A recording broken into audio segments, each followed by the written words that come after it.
Happy birthday! Hey, mamaya ka na kumain. Tapusin mo muna. Hi po mga kayatots, dahil nga birthday nito ni Choy Choy, kaya pinaranas ko sa kanya yung bagay na hindi niya pa nararanasan dati. Ito nga yung tinatawag na Pamper Day, kung saan magre-relax ka at mag-aayos ka mula ulo mukhang paa. Ay hindi pala, mula ulo hanggang paa pala. At inumpisahan nga namin yan dito sa ipin niya. Pumunta kami ng dentist para magpa-check at magpalinis na rin. At ayun nga, nagkaroon ng advice si Doc na may mga kailangan bunutin sa kanya, pero ayaw niya muna sa ngayon kasi nga kakain kami mamaya.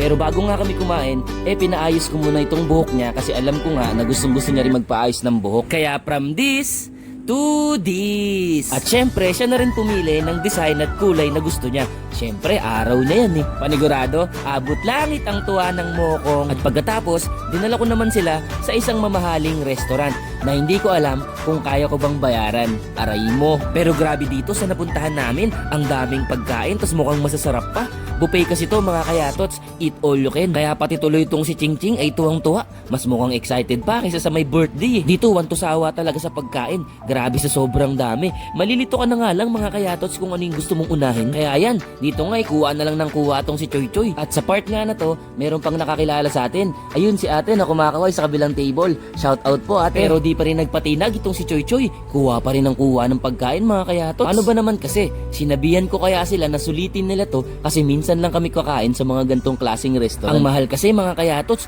biruin mo 1,000 pesos ang isang tao, aray mo. Kaya ang ginawa ko eto, hipon agad at mga karne para iyawin, para makabawi-bawi man lang mga kayatots, di ba? Pero ang totoo talaga niyan mga kayatots, request talaga ni Choy Choy na dito kami kumain kasi nga hindi niya pa raw nararanasan na kumain sa ganitong klaseng restaurant. Kaya pinaranas ko naman sa kanya ngayong birthday niya. At bukod doon, balita ko kasi kinakantahan daw yung may mga birthday dito. Happy birthday! Hey, mamaya ka na kumain. Tapusin mo muna.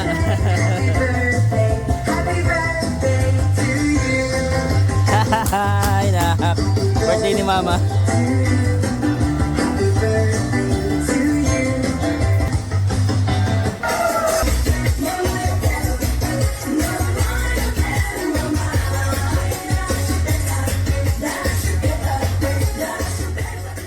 So yun na nga, after nga namin kumain, ginabi na talaga kami kaya kinabukasan ko na siya dinala dito naman sa isang salon para ipaputs pa. Syempre, di ba nga mula ulo mukhang paa?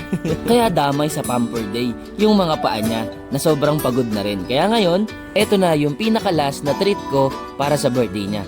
Ang puts pa. Kasi natapos na kami sa ipin, sa buhok, at saka sa tiyan. Nabusog ko na siya ng gusto. Ngayon, itong mga paa naman niya. Kaya lang, nainggit ako mga kayatots. Kaya ako din. Naisip ko, kawawa naman tong napakasipag kong mga paa. Kaya minsan, ipag-relax-relax ko din. At yun nga, nang natapos na kami, ang ganda na ng ngiti nitong madam ko.